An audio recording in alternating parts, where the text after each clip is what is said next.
In this episode, Dr. Ray reveals the truth behind free will. Welcome to the Bottom Turtle Podcast.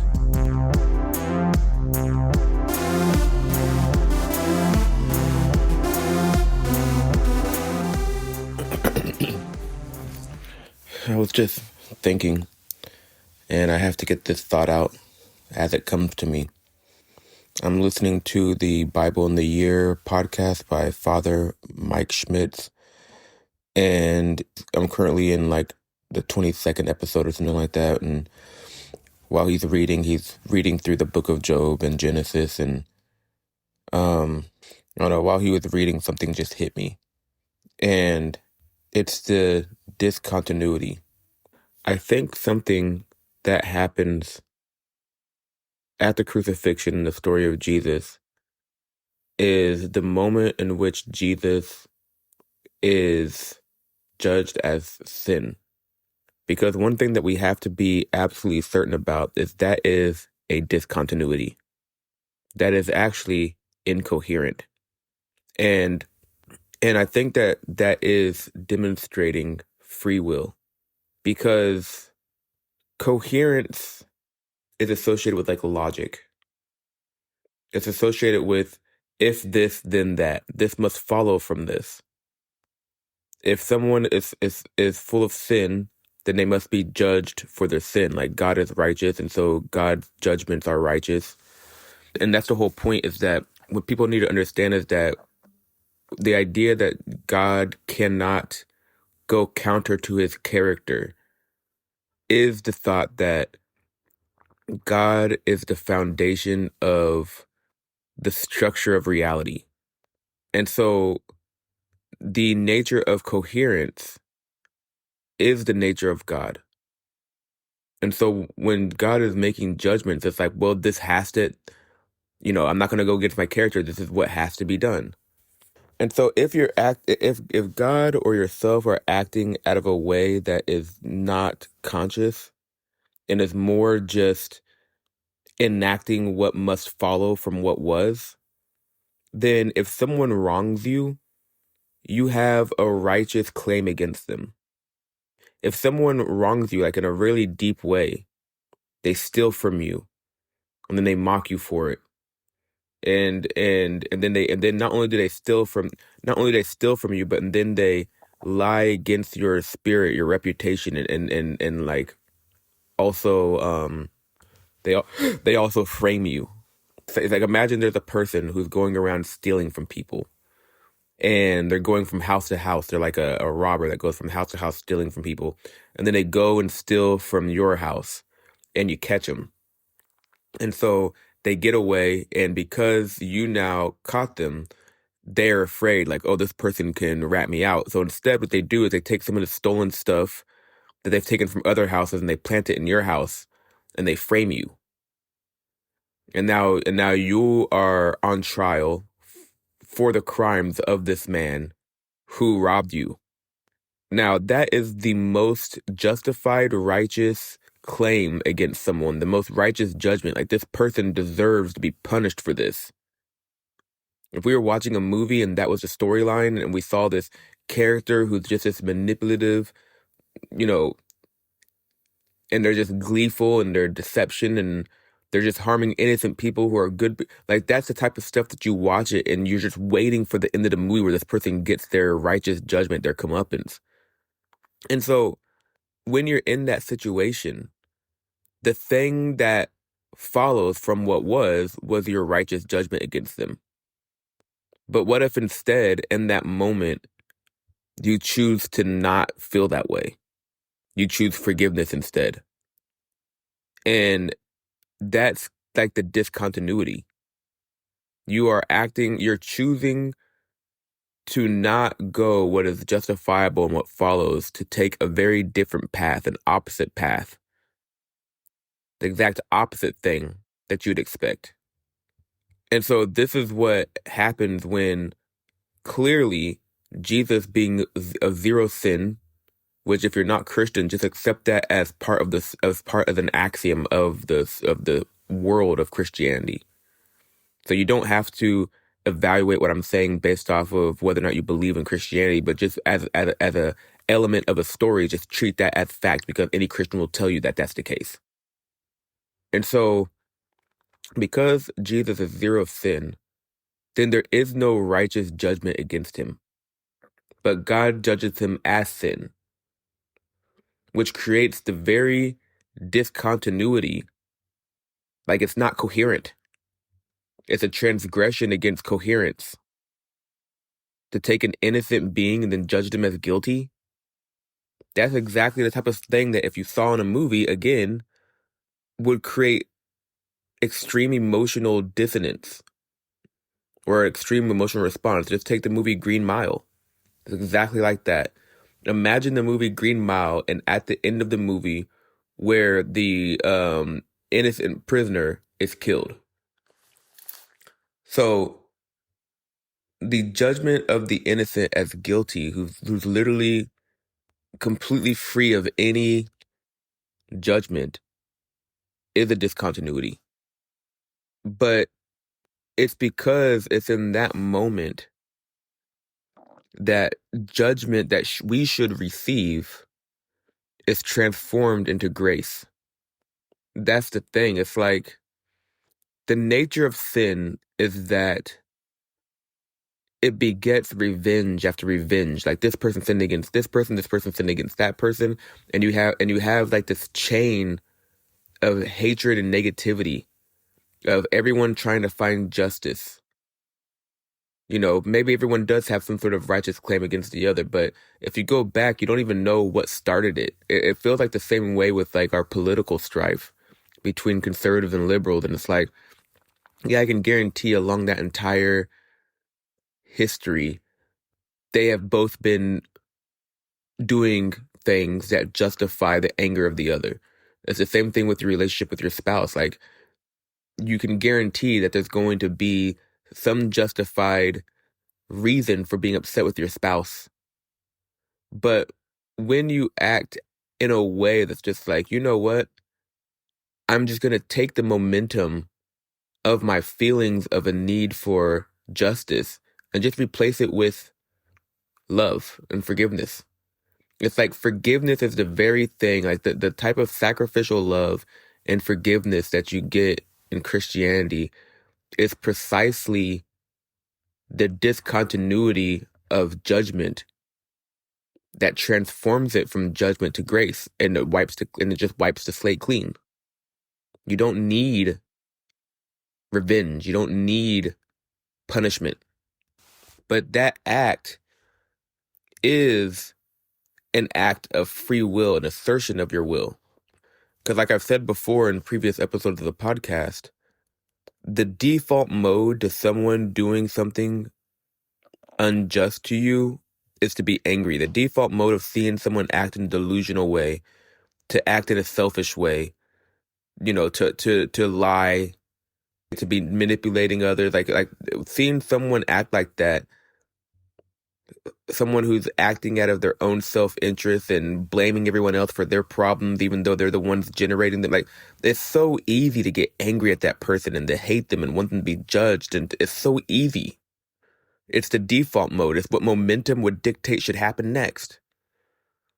But when you become aware of it and just choose to not desire it and just replace it with forgiveness, that's the thing that can stop the momentum.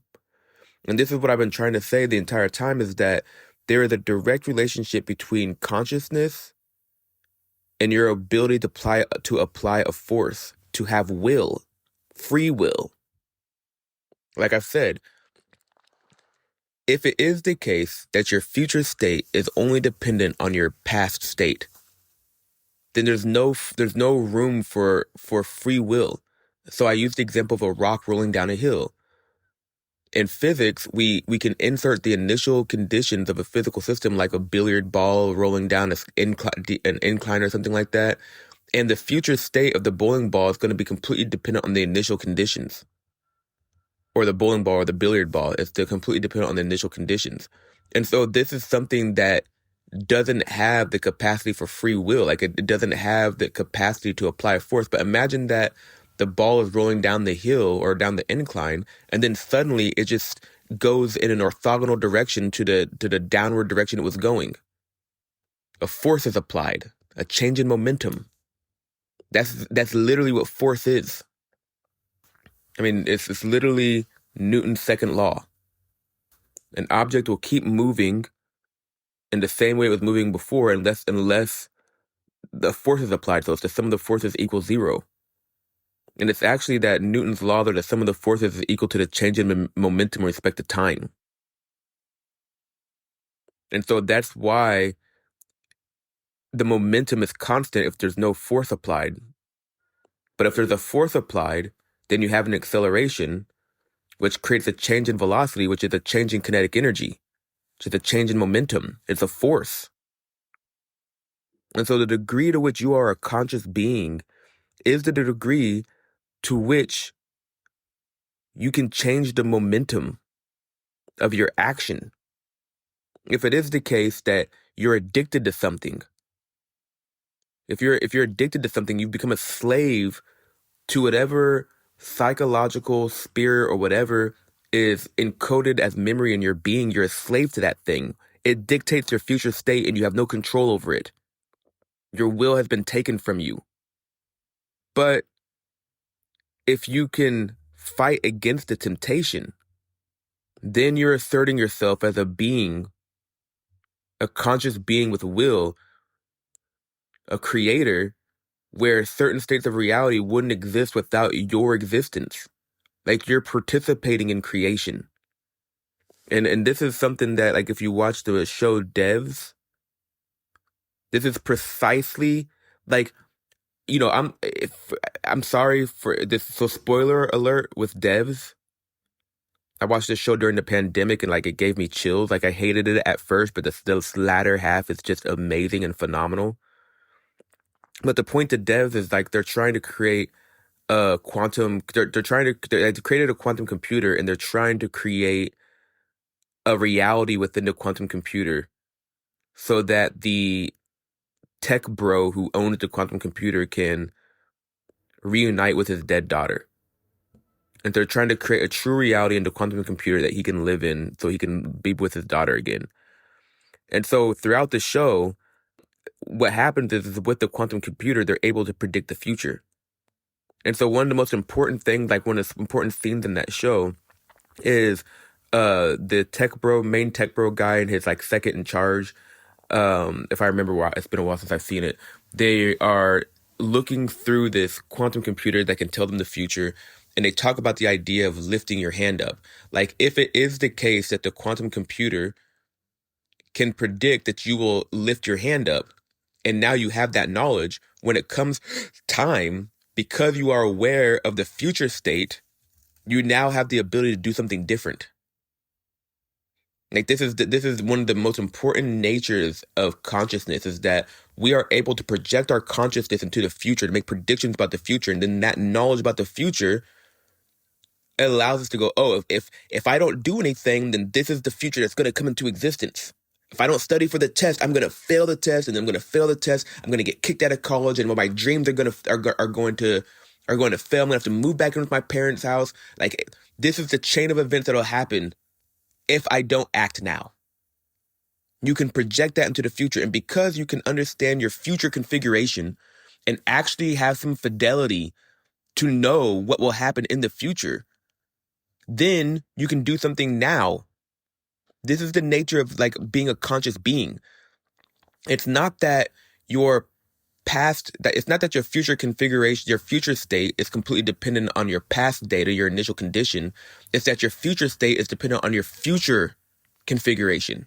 So in the show, what happens is they keep on revealing the future to people in the show. And the future they reveal will lead to this person's death. Like they know, like they watch the computer and it tells them if this person learns this information, then they'll take this action and it will lead to their death. And so the creators of Dev, they're doing experiments on people where they want to see if anyone can actually do something different than what's predicted. And every single person did exactly what the computer predicted. So they were convinced that reality is completely deterministic, mechanistic, deterministic. And so they started like truly believing that. And so the main character of the show is this girl whose boyfriend is killed due to one of their little experiments.